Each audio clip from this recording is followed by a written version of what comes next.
with the election just over, I guess the question should be, what's it going to take to build more political change, even than we've seen in the last vote?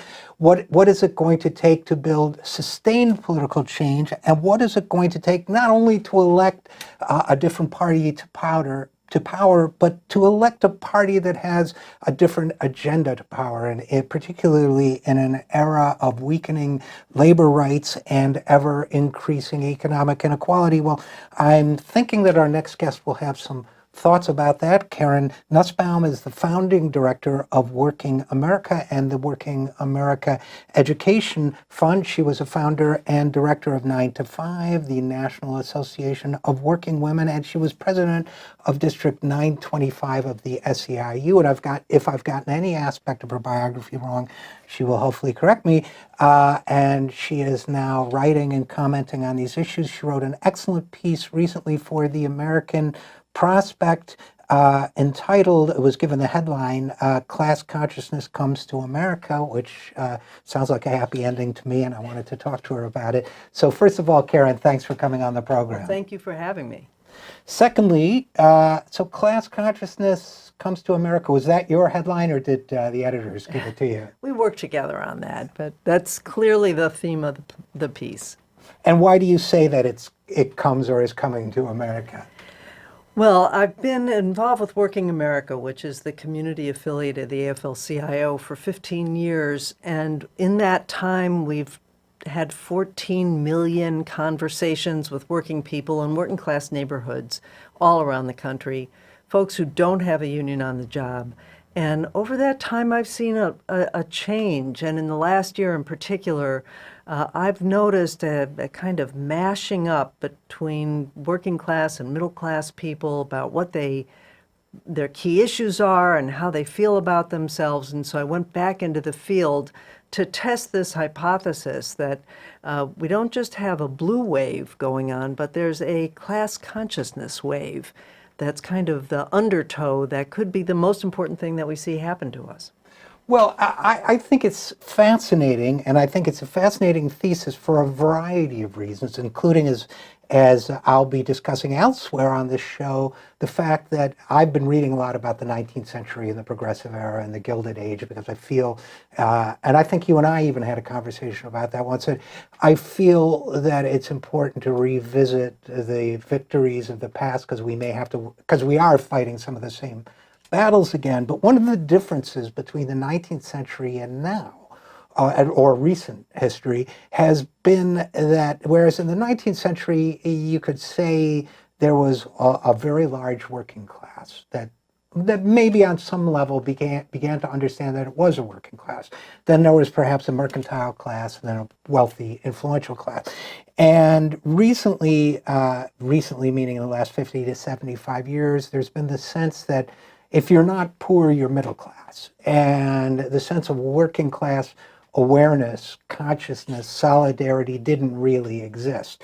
And that ties together with the decline in union membership in the private sector and so on. So what I understood you to be saying in this piece was it's kind of coming back, that we don't have this great fuzzy middle. Now people are really beginning to understand that they work, and that they'd like to work, and that they're part of a working class that is struggling. Is that off base, or generally right? That's right there. And it's not ephemeral, it's concrete. It's the conditions that have changed for people over the last 2 generations. I started organizing in the 1970s, and in fact, it's interesting to me because in some ways what was happening to working women in the 1970s is very similar to what's happening to all working people right now. And that is that there were so few job opportunities for women that we were all thrown in together in a handful of jobs. And most of us worked as clerical workers. That was the big expansion, the big boom in work for women. The only professional jobs for women were teachers or nurses, and they were dwarfed by the sheer size of the clerical workforce. And so it meant that someone like me, who was from a middle-class family and had gone to college, we were working side by side with high school graduates who'd who had come from working class families and were making the same minimum wage with no opportunities for advancement, and being disrespected every day because we were women on top of it. So you had this cross-class alliance based on the fact that we had the same job conditions and the same prospects that made the 70s completely explosive for women.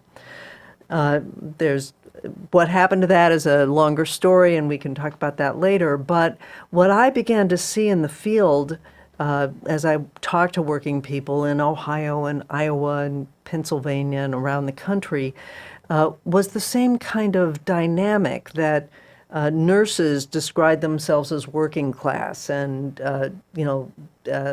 lawnscape guys who were working by the hour said, well, maybe I'm really middle class, but I feel like I'm working class. There's just kind of people are rootless about this, but what they know is that they have to work paycheck to paycheck, that they don't have the kind of future that their parents did, and that there's this commonality now of people on both sides of a street who may have in years past felt very different, now have many of the same problems.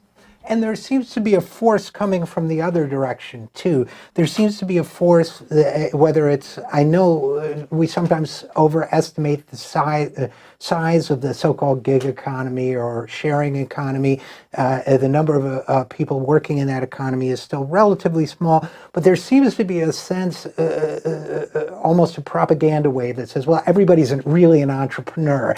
Everybody's really a business person in the business of me, branding myself, promoting myself, as opposed to no, a few people are employers, a lot of people are employees. They may be an employee of one employer or two or multiple, but there are still, in the old-fashioned framing of things, there are still bosses and workers.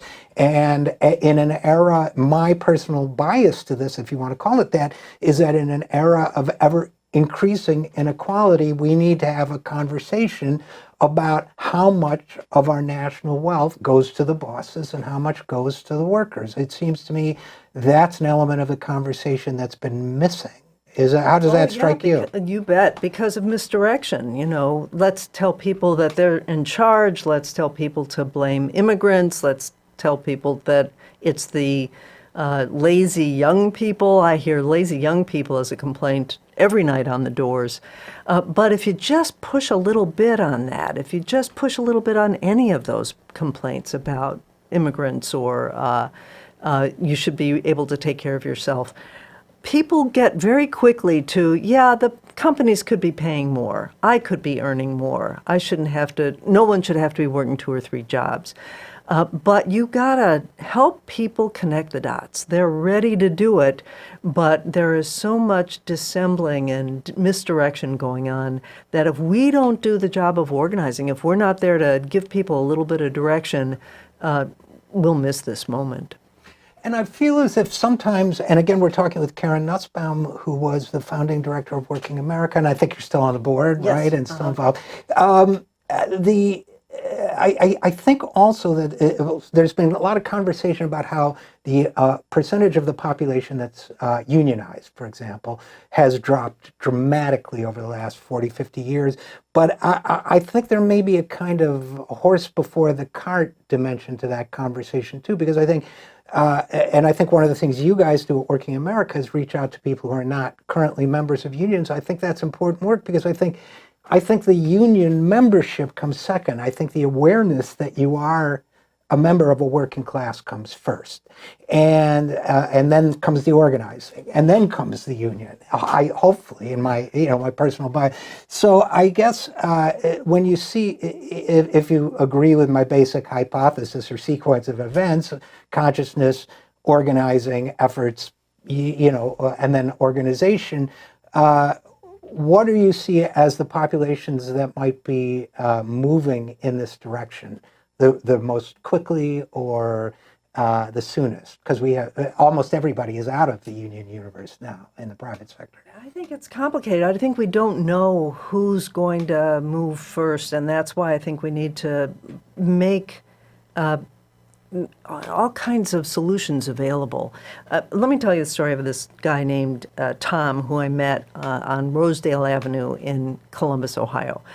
So I'm walking down the street. Tom pulls up with his wife. Tom's a big, beefy guy covered with tattoos. His wife, Megan. Tom's 23, Megan's 22. They've got their 2 little kids in the back of their car.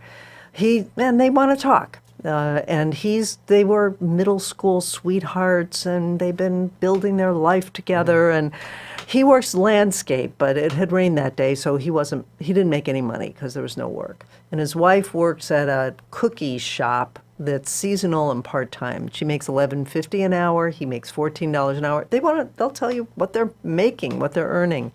And when I first asked him, okay, well, what do you think about the economy? And he says, well, the real problem is young people, they're all living in their parents' den and playing video games. I got 20 cousins like that.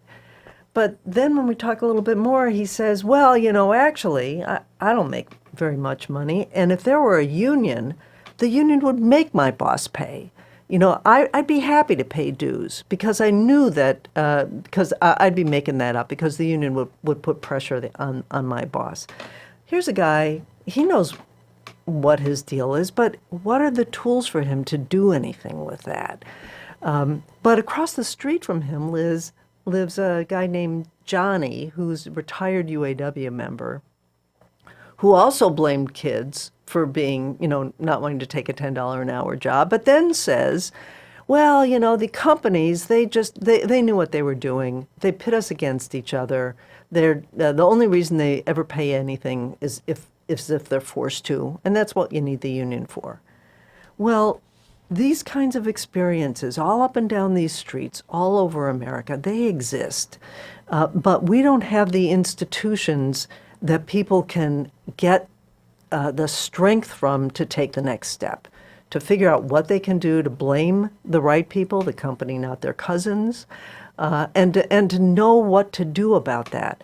That's a big organizing job, and I think that the unions have to be the anchor institutions in that, and I see so much great new organizing going on, starting inside unions with their members. But then how do you reach out broadly so that you're meeting, people like Tom, who's probably on a contract worker, casual worker, or Carol, who is a nurse, or Sandra, who was working as a hospital administrator, who also has got a big beef. They all on this same street. And what we need to do is say, we have strength in numbers. And if we focus, whether it's around politics, we can choose the right people who are going to back us up, or if we go after this employer, or here's how you get together a group of people in your own industry. We need to build out whatever institutions challenge power in the right way as broadly as we can, or else people like those folks on Rosedale Avenue are all going to just go back into their own living rooms, shut their curtains, and just hunker down for the next lurch downward in their economic future. And because they're going to think that this is the way it has to be, that this is the natural order. I think the way the bosses win, if I can use that terminology, is when people think this is just the way things are. That when it rains, when you mentioned Tom, I was thinking, well, he just assumes that when it rains, he doesn't make any money, as opposed, the risk is all on him. The weather risk. It's not on the employer who's making the lion's share of the money to say, well, if it rains, he's got to pay his employees to stay home, or whatever the change is. They don't even, they haven't been given the opportunity to see that this is not the natural order of things, and that another way is possible. So I really support this work of just going out and talking to people about what is possible, and because from there they may start to even organize themselves. Yeah, and I think that there's an awful lot of people out there who hold more than one idea in their minds at the same time.